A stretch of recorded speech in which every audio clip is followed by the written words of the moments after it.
Hey, thank you for joining us here. We're going to continue our discussion of the U.S. business environment. This is part two of a series of lectures covering the U.S. business environment. Originally, we touched base on what a business is, this concept of profits, as well as kind of free enterprise, and then we discussed some external factors related to the areas of business. So if you haven't listened to that particular lecture, I do encourage you to stop right now and then go ahead and listen to that one first, since we do tend to go pretty sequentially through the material, so to speak. So with that said, I do want to get started here. We're going to discuss the different types of economic systems. Economic systems provide a great deal of value to a particular country, but also have a significant impact on the types of businesses that flourish in that system. The first thing we need to do, though, is define what an economic system is. And that, in its simplest form, is essentially just a system for allocating resources to citizens. That includes both individuals like you and I, as well as organizations, so these actual businesses and different institutions and things. And this is extremely important because it really is the key to determining how a business operates in a country. How a nation divides up its resources has a drastic impact on what type of businesses flourish in that particular country. Now, a major difference between some of the different economic systems that we have out there is how they manage what are called factors of production.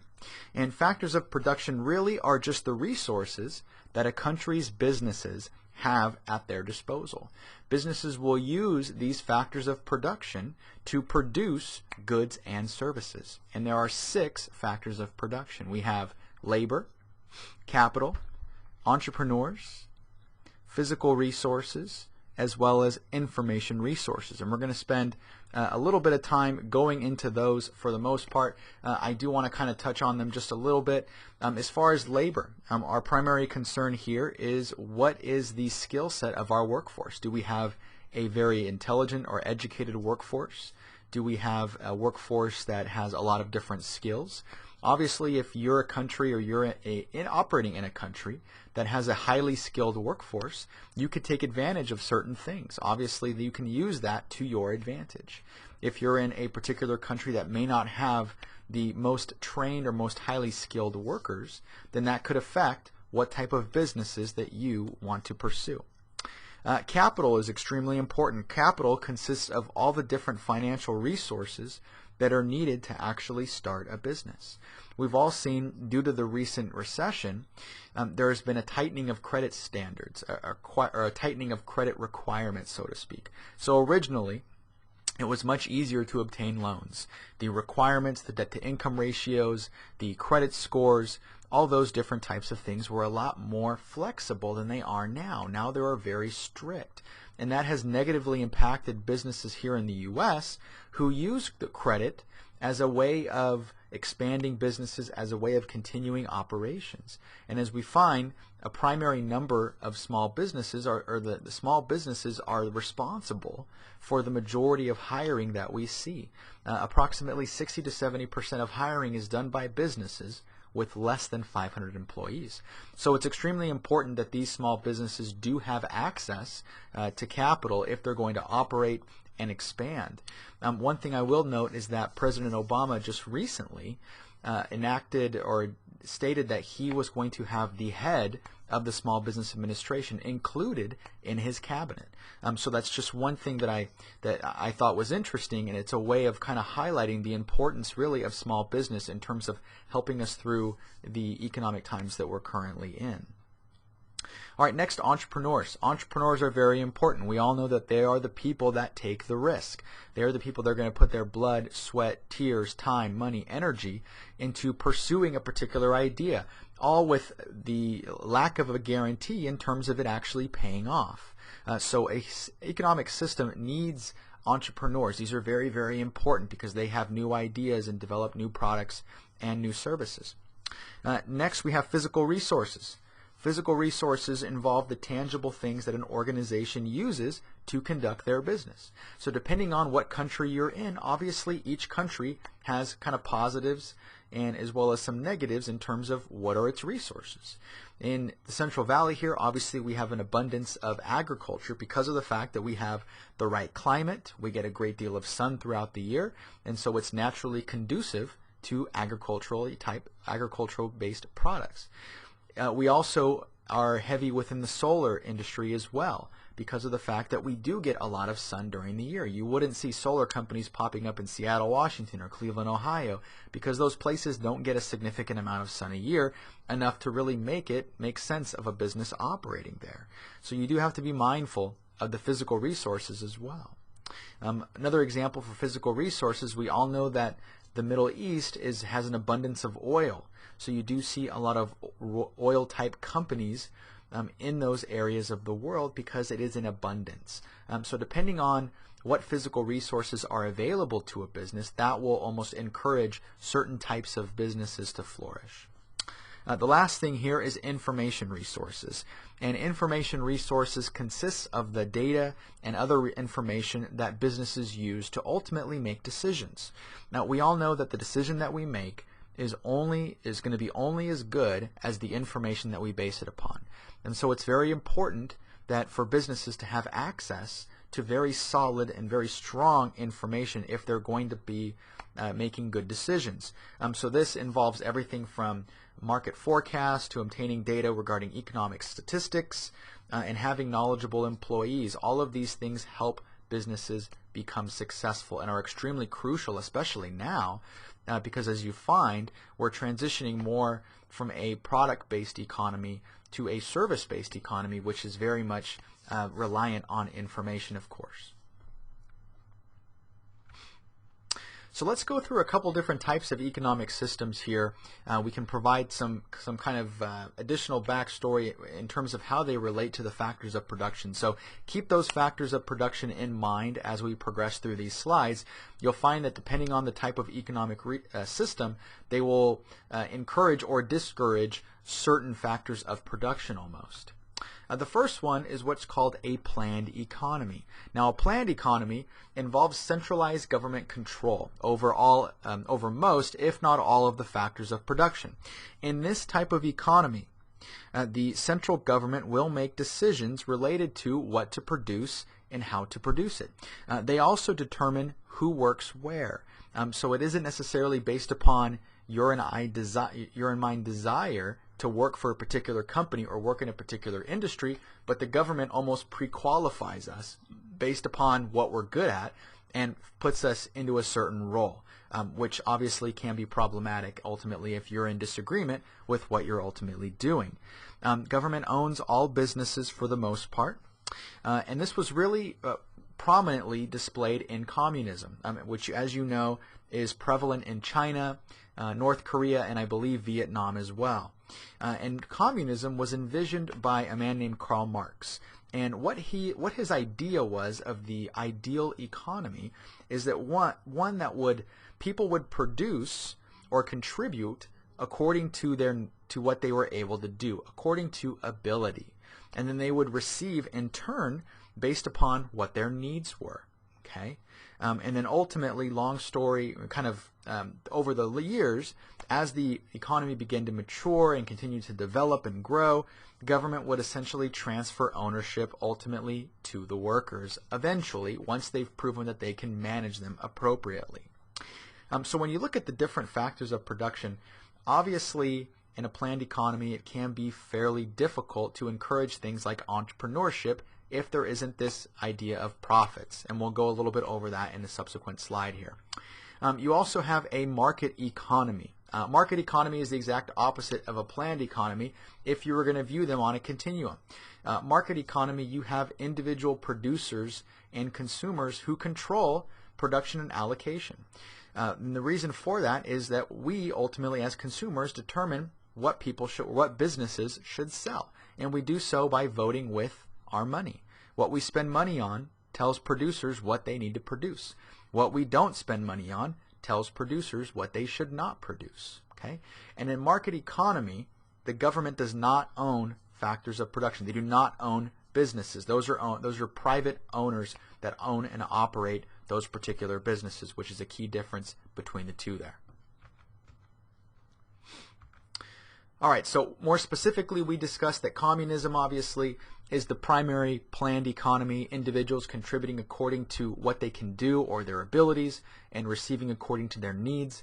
I'm not sure about what this does for you, but for me it sounds very discouraging because no matter how hard that I try, how successful I am, how intelligent I am, how much education I have, it really is insignificant because I'm going to receive based upon what is my need, essentially, whatever that may be.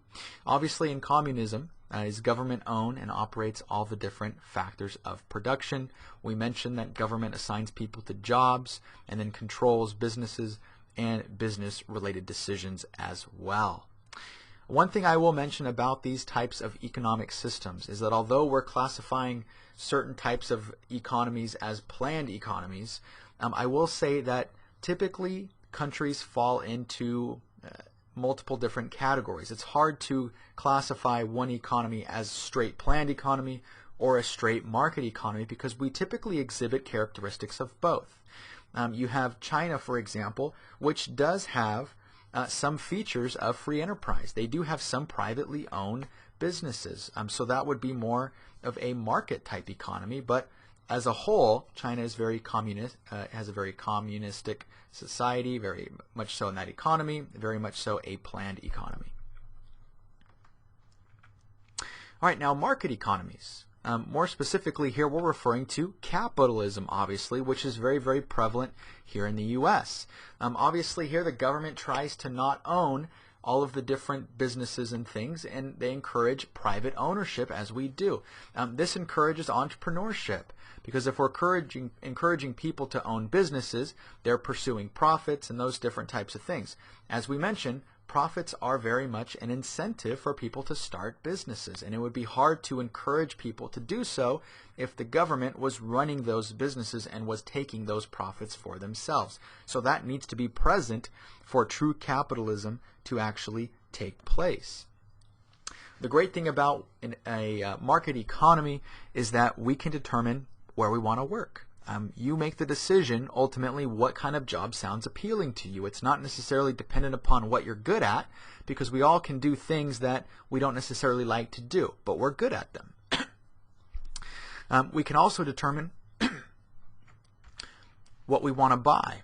And when we go to the store, we can determine what it is that ultimately we want to spend our money on. We can determine or tell a business ultimately how much we want to pay. Obviously, if something is very expensive or is overpriced, then we don't purchase that. That would signal eventually to a retailer or to a business, whomever it is, that ultimately their products are overpriced and they may have to adjust because they're going to see a decrease in demand there. And producers as well. Businesses determine who they want to hire. It isn't dictated to them by government. They can produce what they want. They can charge what they want. Once again, they have to be cognizant of what people are willing to pay and what demand is for a product or service there. And then lastly, we have this concept of a market. We refer to this type of system as a market economy. A market specifically is just a medium of exchange between buyers and sellers. So it was commonly referred to when you would go to the store, you were going to the market because it's a physical location where buyers and sellers can exchange goods and or services in exchange for money, so to speak. So that is the primary example of a market there.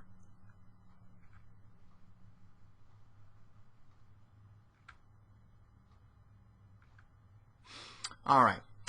One thing I do also want to mention, besides a market economy as well as a planned economy, we do have what's known as a mixed market economy. And mixed market economies exhibit characteristics of both planned and market economies as well. The most prevalent is what's known as socialism.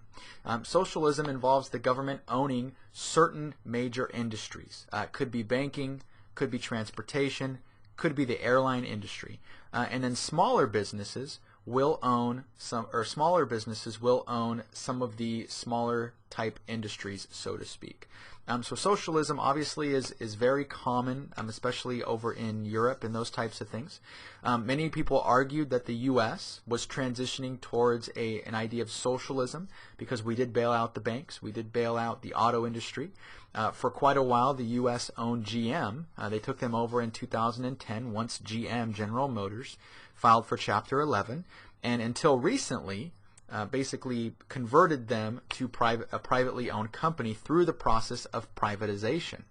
Privatization essentially is just a government getting out of a certain industry. They sell that industry or sell that company to private investors. Okay? And the way that the U.S. government did that with GM is they went through the process of going through an initial public offering, commonly referred to as an IPO.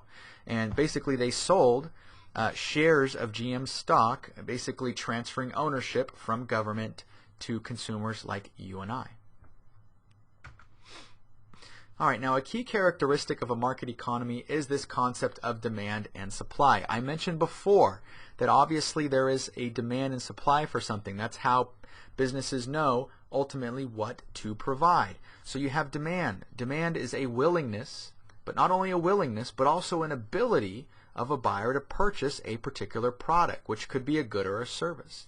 Now, ability meaning that I not only want to buy that new flat screen TV, but I have the financial resources available to buy that flat screen TV. So if you did not have the resources to do so, if you didn't have the ability to do so, then you would not basically qualify by this definition as having a demand for it.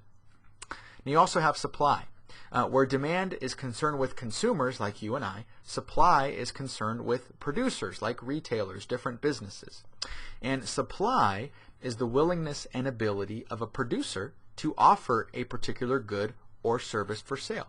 Notice that it also includes willingness and ability, not only a desire, but a means, a physical resources to actually produce those types of things. That also is very, very important. Now, one thing that's very prevalent in economics here is the law of supply and demand. If you've taken an econ class before, you're probably very familiar with this already. It is very much probably one of the most important topics in the area of economics here, and so we'll touch on this just briefly here. First, let's start with the law of demand. The law of demand essentially states that buyers are more likely to purchase or demand more of a product or service as its price decreases, which just kind of makes sense, right? And conversely, they're less likely to buy a product as its price increases. That's part of the reason why a lot of retailers and different businesses hold different sales promotions and discounts, because they know as the price drops, demand will increase for their particular good or service, so to speak. So that makes sense. Obviously, you and I, we want to purchase things as cheaply as we can so that we can save more money, which we can do different things with, or we can save it, whatever we choose to. So that makes a lot of sense. From the producer side, they have the law of supply. And what that states is that producers are going to be more likely to offer a particular product for sale if they can charge more for it. Okay, as the price decreases, they're less likely to offer a product for sale. And the reason for that is that as the price continues to drop, they're eating away at their margins. Remember, we talked about profit being the difference between revenue and expense. If my expenses are the same, but now I charge less for it, that affects my profits. That affects what I get to take home, what I can pay to my shareholders, who obviously are not going to be happy if my profits decrease, and it affects what I can reinvest in my particular business. Now, one thing to keep in mind is that obviously consumers and producers can't have it their own way all the time. There has to be some type of compromise. If we had it our way, we would want to produce things as cheaply as possible, or actually purchase them for as least amount of money as possible. But suppliers aren't going to want to supply anything if we're charging, a couple $100 for something that costs a couple $1,000. It's not going to make sense. They can't justify the costs. So what businesses commonly use is what's known as a demand and a supply schedule here. And a demand and supply schedule will basically show the relationship among different levels of demand and supply. So you commonly will look at historical data to determine whether or not you can charge a certain price, and if that will negatively impact demand. One thing I'm going to show you here is the demand curve, which is essentially a chart and a curve along two axes that will show you how much is going to be demanded at different prices. Okay? There also is going to be a supply curve, and this supply curve, once you see it, it will make sense, is going to show you how much of a product a producer is going to supply at different prices. And what you need to pay attention to particularly is the market price or equilibrium price. This is the area at which the demand and the supply curve intersect. And where this intersection takes place, what this means is that the producers are willing to supply the correct number of products to ultimately meet demand based upon what consumers are willing to pay. And we're going to show you a couple illustrations here to make some sense of this. This here is a demand and a supply schedule. As you can see, you have one column here that has price, everything from $2 to $20. And next column over, you have quantity of pizzas demanded. As you can see, as the price goes up, people don't want as much pizza, rightfully so. On the next column over, the third, you have quantity of pizzas supplied. And what this means here is that you can see as the price increases, producers are more willing to supply more pizza. I mean, why wouldn't you if you can charge more, meaning that you can take more back? So the demand curve here has already been charted. As you can see, the demand curve trend is always downwards and to the right, because as the price increases, the number of pizzas or the number of products, whatever it is, demanded will increase as well. Now moving on here, you see we also have a supply curve. The supply curve, as you'll know, will increase upward to the right. And that's because as we supply more of something, more of a product or a service, or if the price we can charge goes up, businesses are willing to supply more of it, as you'll see. On the graph to the right hand of the screen here, you'll see that this is the equilibrium price. This is the point at which suppliers and people that demand products, consumers, will meet kind of in the middle. So for this particular example, you can see at $10, people demand, or consumers will demand, about 1,000 pizzas, and suppliers are actually willing to supply that amount for $10 as well. So obviously this is a very simplistic example. In the real world, it's very, very complex because there's a number of different factors that have to be considered. We're looking at this in isolation, meaning that we're not considering the potential impact of competitors and those types of things, which can have an impact. Now obviously if I'm Apple computers, or Apple for that example, or for that matter, they drop computers because obviously they do a little more than that now. But if I'm Apple and I have a competitor like Amazon produce the Kindle Fire, that may affect what people are willing to pay for my product because now there is a cheaper alternative to my iPad, so to speak. Now there's a couple things that happen with regards to demand and supply. And the first of those is what's called a surplus. A surplus happens when the quantity supplied essentially exceeds the quantity demanded, meaning that I produce too much of something, or I acquire too many products and services and there's not enough demand for them. And what that does is that leaves me with a lot of inventory if I sell goods, which more is going to be the most common thing here. So that leaves me with inventory. Inventory is not necessarily good. And the reason for that is it gets stolen, it gets damaged, it diminishes in value. If I am a retailer that specializes in electronics, I don't want to have a lot of inventory because the longer it sits there, the more likely it is to get obsolete. We all know that once we buy a computer or anything, the technology is usually already outdated for that matter, or within a couple of months, because new technology is always coming out. So that surplus is not good. From a retailer standpoint, it takes up space also. You have to store it. If you store it in a warehouse, you typically pay insurance, which is dependent upon the value of the goods you're insuring. So the more that you have, the more you're paying in insurance premiums. This is not good. Like I said, it's obsolete, or it becomes obsolete, becomes damaged. Your employees will likely steal it. So those are things you have to consider. So you don't want a lot of surplus inventory. This is bad. You also don't want a shortage. A shortage is when you don't have enough quantity of something to meet demand. And this is bad for a number of different reasons. The primary reason why it's negative is that people like you and I, if we can't buy a product or something that we really want at a certain retailer or a certain business, we typically aren't going to wait for a week or so until that business gets that product in. With the exception of if they're the only kind of shop in town that can provide whatever it is we're trying to purchase. Outside of that, though, we will go to competitors. We are going to want, obviously, the product or service, so we're not going to stop until we're satisfied and actually have that in our possession. And this is problematic for businesses because if you have people going to competitors and your competitor has the product, then that is essentially encouraging them to continue to go back there. And we all have had experiences where we've gone to a particular establishment for a good and realized they don't have it, go to a competitor, they do. The next time around, we're probably not going to go back to that original business before because we know who was able to provide it for us in the first place. And so not only are businesses concerned with losing money in the short term, but they're also concerned with their customers going to competitors and becoming loyal customers of their competitors as well. So that's extremely problematic there. All right, next thing we're going to go over here is what's referred to as a private enterprise system. Now, market economies rely on this concept of private enterprise. All private enterprise is essentially allowing people like you and I to pursue their own interests.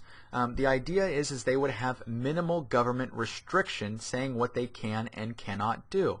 Now, obviously, there is some government regulation. That's almost a necessity. Most people are very critical of regulation, and some of it is over-regulated. I do understand certain industries have too much regulation, but all regulation isn't bad, right? When I get on the airplane and I'm going to fly from Fresno to LA or San Francisco, usually to connect to anywhere, I'm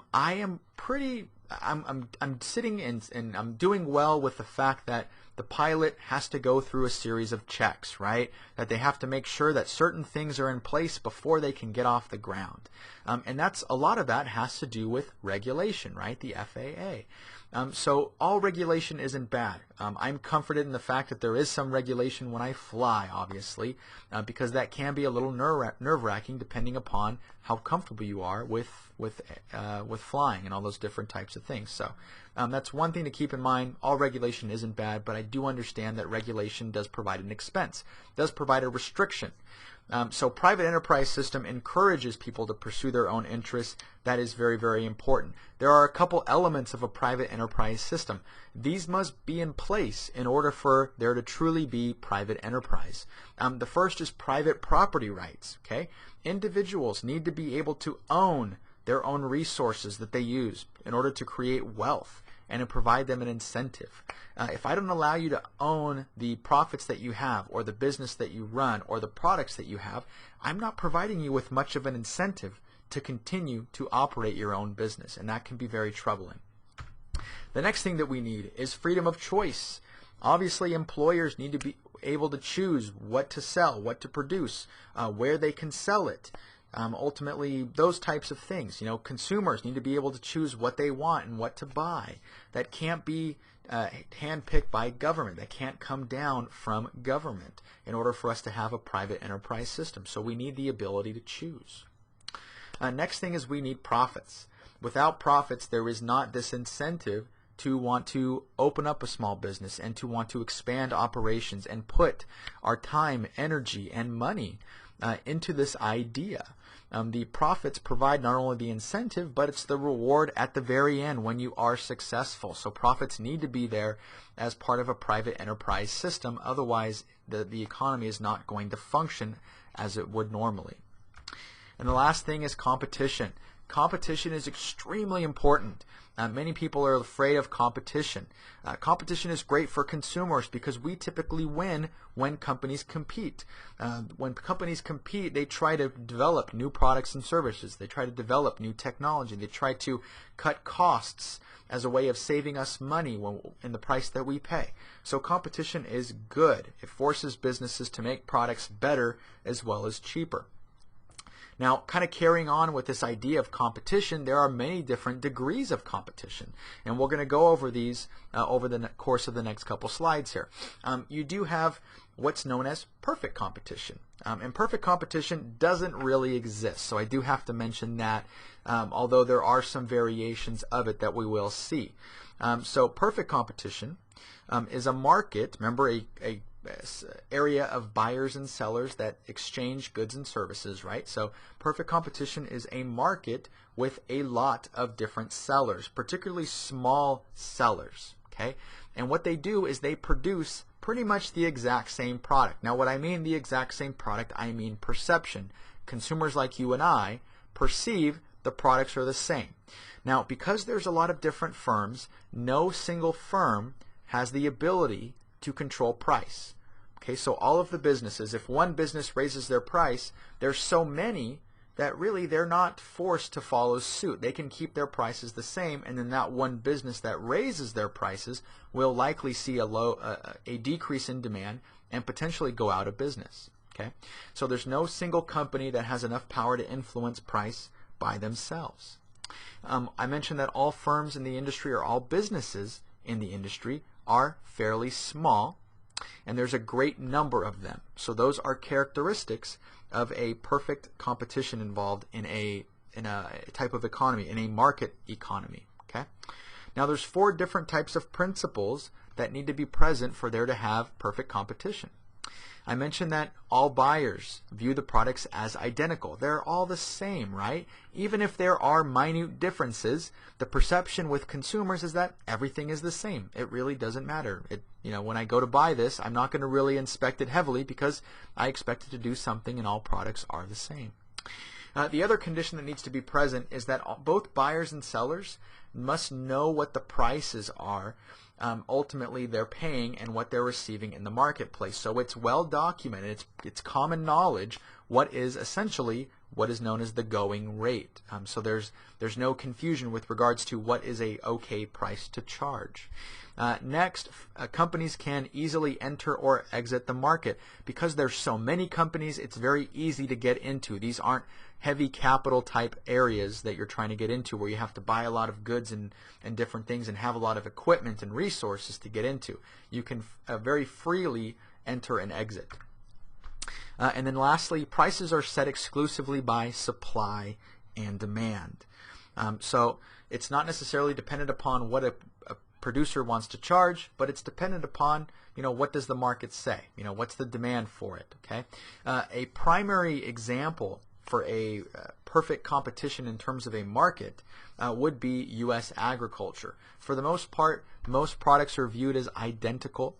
Most bushels of corn or different types of agricultural type products. I know I'm not very well versed in the agricultural industry, unfortunately, but for the most part, these types of products are very similar in terms of our perception of them. The prices are also well documented in terms of what is the going rate, and people fairly easily enter and exit the market for the most part.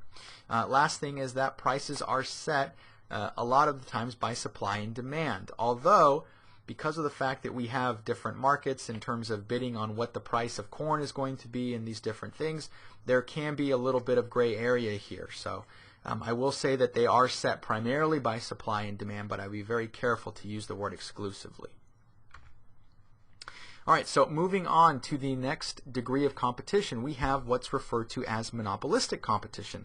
This is probably the most common form of competition that you're going to see. You have numerous sellers that are involved, not as many in a perfectly competitive environment, but you have still very many of them. And so each seller tries to differentiate their product from their competitors. And the reason that you try to differentiate your product is you can charge more, obviously.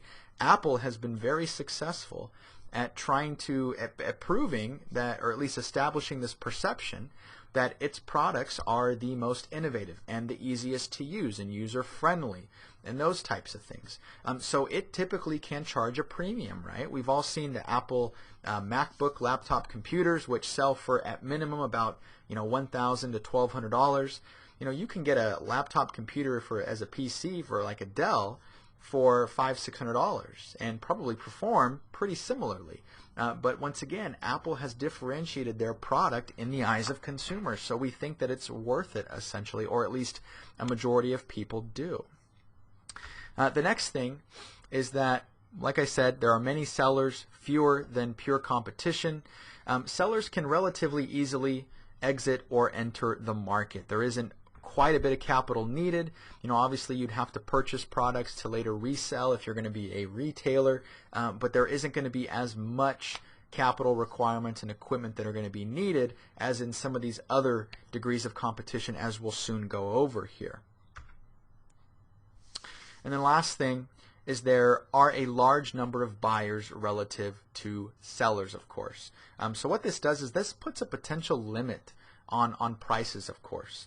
If there's not as many buyers that are available, then that could have a negative impact, of course. But if there's a lot of buyers and not as many sellers, of course, then this can charge a limit on what you can charge in terms of prices, because people can always go to a competitor.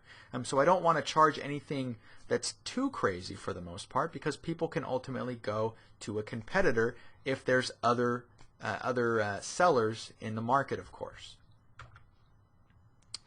All right, moving on to the next degree of competition, we have here an oligopoly. An oligopoly exists when there's only a handful of firms. Okay, so if an industry has only a few large retailers or a few large companies, that is an oligopoly. Okay, an oligopoly is typically characterized by being very difficult to enter into, and the reason for that is that there are a large amount of capital that's needed. The airline industry is a common oligopoly.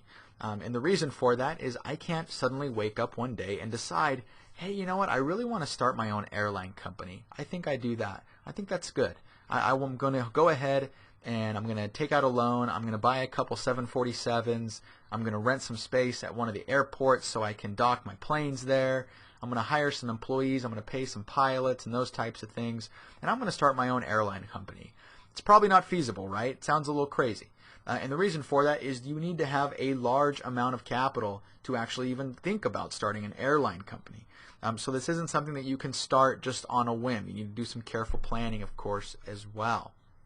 One thing, too, is that the actions of one company can have a significant effect on sales of other companies in the industry. So what happened in the airline industry, as many people know, is that they charged, there was a transition to charging for checked bags.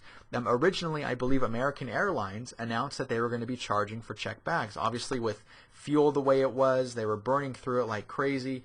It was eating into their profits, of course, so they had to kind of almost counter what they were losing in fuel and get some other revenue source. So they started charging for bags, to check bags at least. What you'll notice is that a lot of the airline industry now charges for bags, of course, because when one does it, all typically follow suit.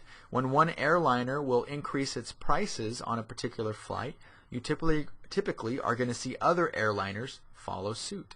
When one airline does away with free meals and charges for meals, all of them typically follow suit. So they very much move in unison with one another.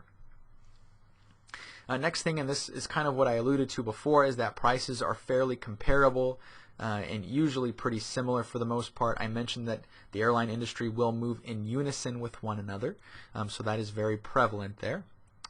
And then obviously, one thing to mention here is as the economies continue to become more global, we continue to kind of come together and combine, so to speak, oligopolies are going to become very prevalent, not only in the airline industry, but we see them already in communications, right? You have Verizon, AT&T, T-Mobile, Verizon, Sprint obviously being a little smaller. The FTC, the Federal Trade Commission, and the Justice Department just challenged the proposed merger of T-Mobile and AT&T. AT&T came out and said, hey, we want to acquire T-Mobile for X amount of $1 billion.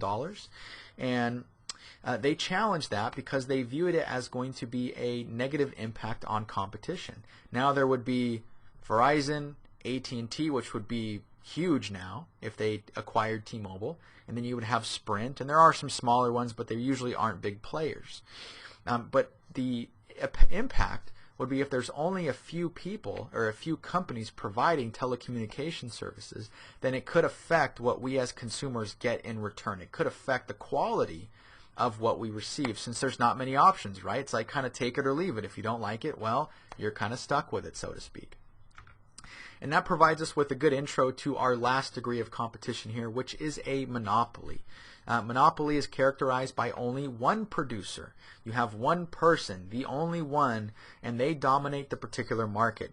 The U.S. government, with the Department of Justice and the Federal Trade Commission, go to great lengths to avoid monopolies. Whenever companies want to acquire a smaller company or merge with a company, they have to submit paperwork with the FTC. And the Department of Justice, or the Justice Department, will review everything to make sure that it couldn't infringe on competition. Because remember, we like competition. We benefit from it because it forces companies to compete against each other so that we get the best end result. If there's only one company out there and they provide everything, then we really don't have an option. If we are upset with the way that they're doing or the service they're providing, we can't exactly go to a competitor because there is none. And so there's less of an incentive for businesses to try to be innovative and to develop new things because they know that you have no place to go. Now, I will say that the government does allow natural monopolies, and these exist because it doesn't really make sense to have more than one company, right? If one business can supply all of the goods or services that are needed, then the government will allow them to exist. And the most common form of these are electricity or gas companies. In the Central Valley, we all know about Pacific Gas and Electric, PG&E, and they provide our gas and electric needs because it doesn't make sense to have more than one company, so to speak, because they can provide everything that's needed for this particular area of the world.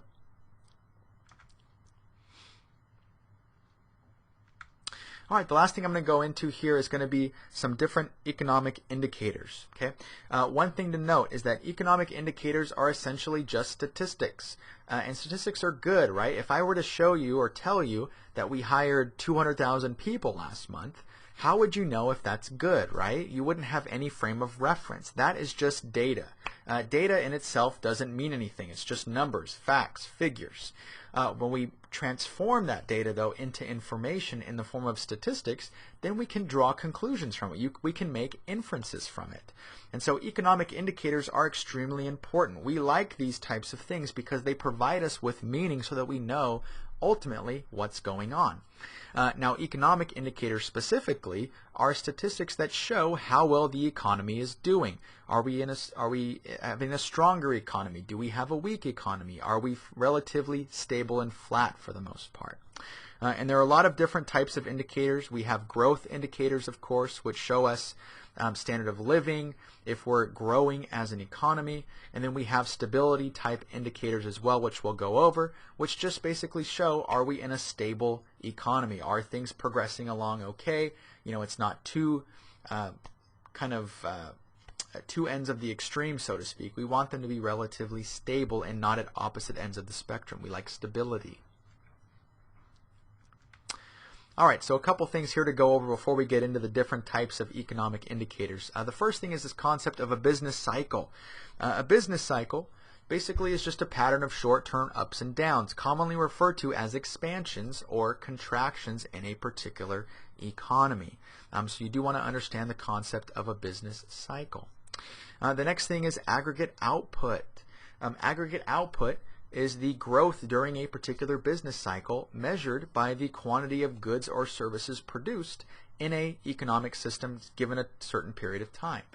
So this is just the number, the raw number of goods and services produced during a period of time, and this can be on a monthly, semi-annual, or annual basis. Just a way to measure how much are we physically producing in an economy is what's referred to by aggregate output. And the next thing we have is standard of living. Standard of living is essentially what we can buy. It's how much money is the average person essentially making. Is standard of living good or bad? Obviously, if we can buy more goods and services, then we have a better standard of living. If we can't purchase as much, we have a poor standard of living, or at least on a spectrum, more relative poor, essentially. All right, what I want to get into here real quick, and a little more detail, is this concept of GDP. GDP, which is gross domestic product. Gross domestic product essentially is the total value of goods and services produced within a certain period of time within an economy, within using domestic factors of production. And so what that means is that if I have a U.S. business and it is producing things in Brazil or in China, Russia, wherever, that doesn't count because you have to be using domestic factors of production. So whatever is produced on U.S. soil counts under GDP, even if it's a foreign firm. So even if Japan, for example, or if Honda, for example, assembles a lot of their vehicles, like the Accord and Civic and those types of things, in the U.S. So even though that country or that company, Honda, is in Japan primarily, that counts towards the U.S. GDP because they were produced on American soil with American workers, American capital, and our physical resources as well. Now, the gross national product is the value, and when I say value, I don't mean quantity, right? We're talking about the value of them, so dollar amount. The value of all the goods and services that are produced by a national economy, regardless of where they're located. So, for example, if you were calculating Japan's gross national product, if Honda has plants in the U.S., that counts for GNP, okay, because they're produced with a Japanese company. Now, for the most part, we use GDP when talking about the health of an economy. And the reason for that is we want to consider what's going on in our own economy. We don't necessarily care what's being built in Japan with a U.S. company because we're not using U.S. workers. We're not using U.S. resources and capital and those types of things. So we're more concerned with what happens within our country's borders, so to speak. We're more interested in determining what the health is for our country, and GDP is a better way of measuring that. All right, next I want to go over this concept of a real growth rate.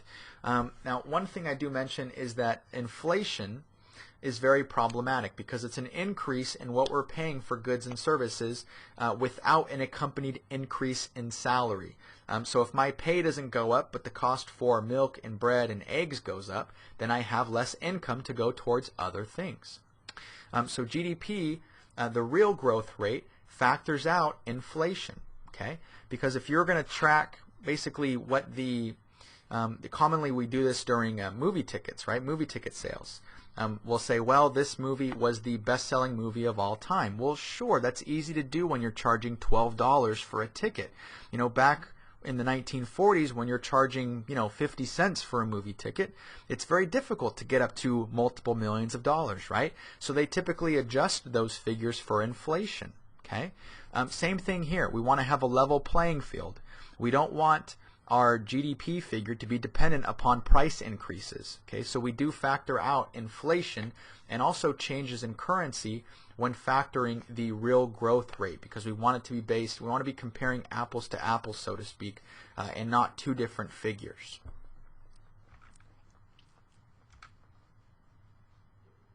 Next is this concept of real GDP. Real GDP, just like the real growth rate, factors out inflation as well as changes in currency as well. So once again, we want to have figures in place that aren't inflated just because the price of something has gone up.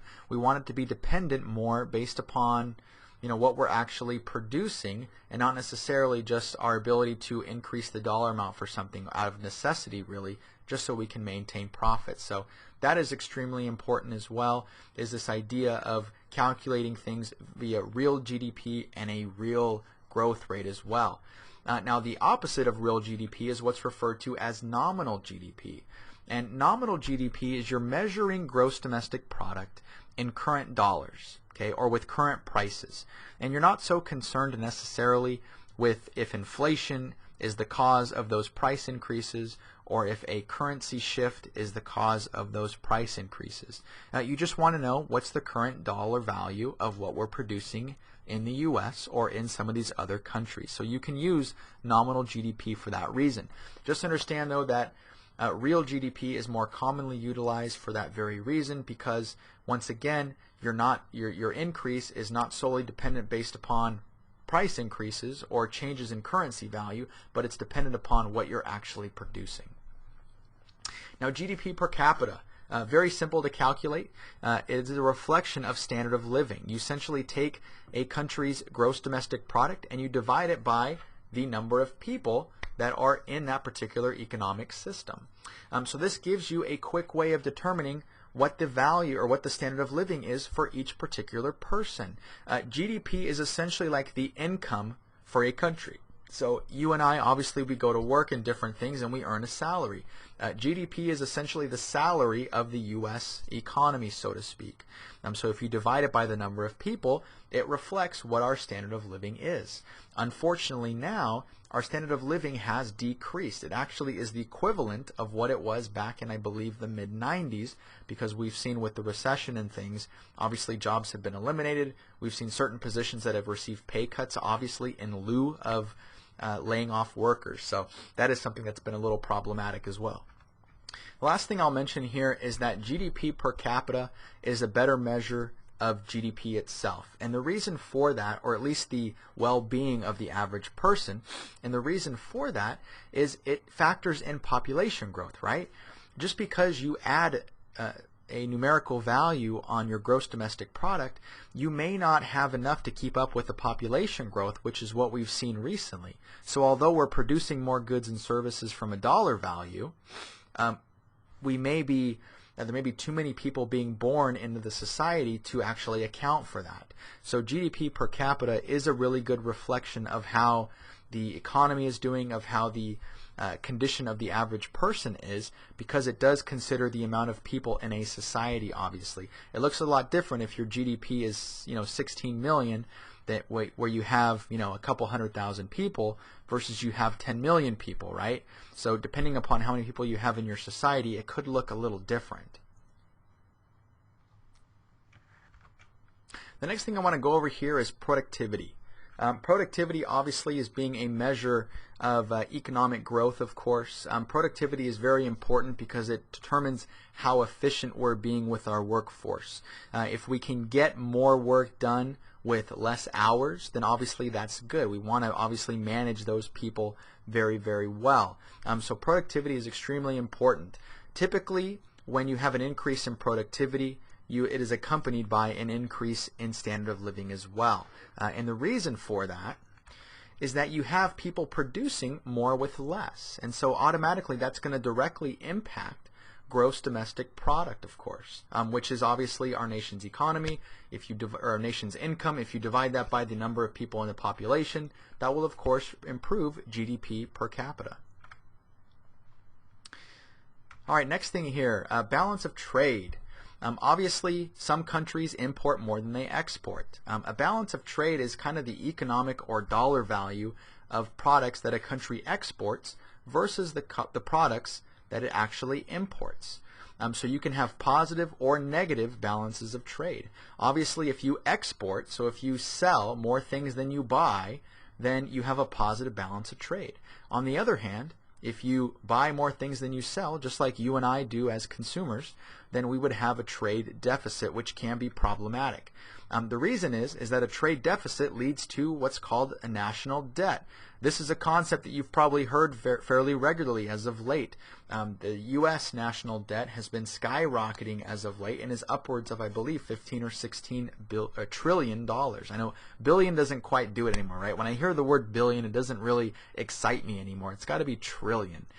So 16 to 17 trillion dollars. And right now we're discussing raising the debt limit again because we continue to spend a great deal more money than we actually earn. So obviously a country has debt, owes money to particular creditors and different things. The problem with debt, just like consumer debt, is that the government has to pay interest on it. It has to pay interest on bonds that it issues, which typically are due at a specified period of time. And obviously that means there's less money going around to use towards other services, which forces the government to have to restrict the type of services that it offers and the money that it gives to state and local government. So it can be extremely problematic.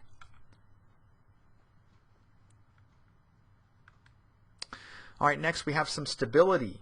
Stability indicators. Obviously, we like stability. Stability is the main goal of the Federal Reserve. Every economic system wants to have stability. We would love to have a situation in which the amount of money available equals what are produced in terms of goods and services. That would be ideal. The problem is that we always don't. Typically we don't, for that matter. We typically get what's called inflation. So inflation occurs when there is too much money around and there's not enough goods and services to go around. Because what do we know about supply and demand? You know, if there's too much money available and we're competing for very scarce resources, then what are people able to do because there's not any other option? They can charge more, of course. And so you'll see inflation results when there is too much of money available in circulation. And we've all seen that the government has increased, or at least the Federal Reserve has announced that it will be buying government treasury bonds. That serves as a way to inject money into circulation. But they have to be concerned about this idea of inflation, because by doing so there is more money available. There's still the same number of goods and services around. So now retailers know that people are fighting for scarce resources and they can increase prices as a result. As of right now, I think our inflation is in the area of about 2–2.5%. So nothing out of the ordinary. This is considered to be fairly stable for the most part. But the Federal Reserve is very, very concerned that the measures that they're taking with buying government treasury bonds and different things could eventually cause inflation to creep up. Now, inflation is measured by the Consumer Price Index, commonly known as the CPI. CPI is measurement of essentially a basket of goods. What they do is they take a survey on how much things cost in different urban areas. Things like, milk, cheese, bread, staples, the transportation, healthcare, rent, things that everybody has to get, right? These aren't considered to be luxury or non-essential items. They're very much necessities for the most part. And so every month they do this survey, they do this test, so to speak, and they determine what the Consumer Price Index is, obviously. And obviously if it's too high, then that indicates that there is an increase in inflation.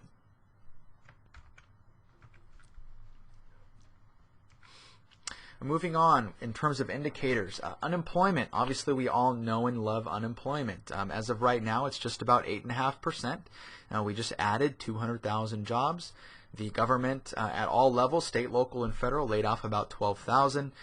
We still have multiple millions of people without work, of course, which is very, very troubling. But unemployment is the level of people in an economy that don't have work. Now, one thing that has to be present is they have to be actually seeking work. If you don't have a job and you don't care and are not looking, you're not essentially unemployed by definition. Now, low unemployment usually results in higher wages. The reason for that is that companies have to pay more to attract top talent. If there's people that are unemployed, if unemployment is more significant, then employers can kind of pick and choose. They may not be able or have to offer the best package to attract people over to their particular company, because people may jump to the first thing that they actually know or the first thing they can actually get, which is what we're finding. And then next we have what's known as cyclical unemployment. Cyclical unemployment occurs in certain downturns. It occurred back in 2008, of course, when we started going through the recession, when the housing kind of market collapsed. And what happens is businesses will eliminate jobs, essentially. And that happens during, obviously, downturns and things, when they get kind of concerned if there's going to be demand. What happens, though, is those people that are laid off no longer have incomes, so they can no longer spend money on non-essential items. They don't have as much discretionary or disposable income, so they save money.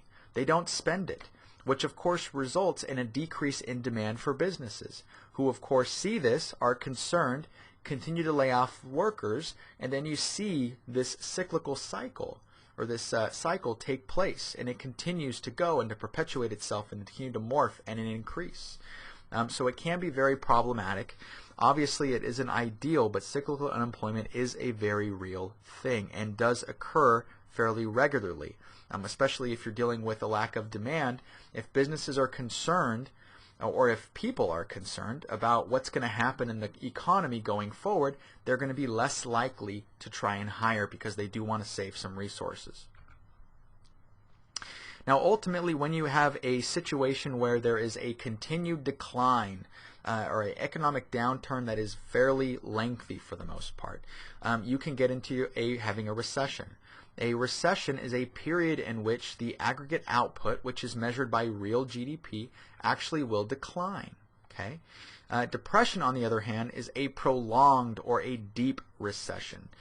Typically, a recession is about 1 or 2 periods in which aggregate output declines. Depression obviously being much more lengthy than that. So that's the way that you would differentiate between the two. All right, last thing here. I'm going a little quicker just so I try to make this 60 minutes. A combination with the first lecture obviously being an hour and a half, which I think is quite good considering just the amount of information that's in this particular topic here. But in terms of managing the economy, there are 2 ways that the government manages the economy. You have fiscal policy, and then you have what's known as monetary policy. Fiscal policy is the way the government collects and spends revenue. The most common form of fiscal policy is taxes. We're not necessarily creating more money, but we're basically distributing it differently.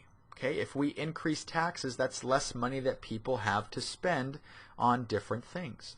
Now, we're all familiar with the Bush tax cuts, for example, which at one point, did provide a certain stimulus to people. They got a certain amount of money in the mail. That was an example of fiscal policy because we're redistributing money to those that may need it in hope that they would spend it and jumpstart the economy.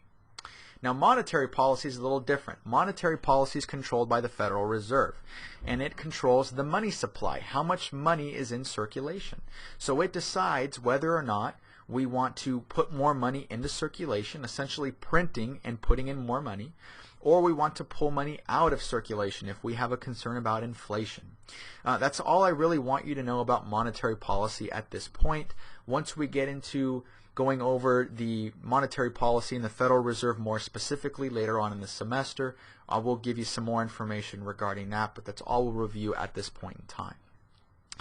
Now, a country stabilization policy is how it uses its fiscal and monetary policy. And the reason that we use we have a stabilization policy is we want to smooth out fluctuations in unemployment, in output, in prices. We don't want things to go all over the map. We would love for unemployment to stay at the same level it's ever going to be. We would love inflation to stay at the same level it's always going to be. It doesn't always. But government and the Federal Reserve will use fiscal and monetary policy as a way of trying to stabilize those types of things so we don't get into situations in which unemployment is 15% or inflation is growing at 15 or 20% a year.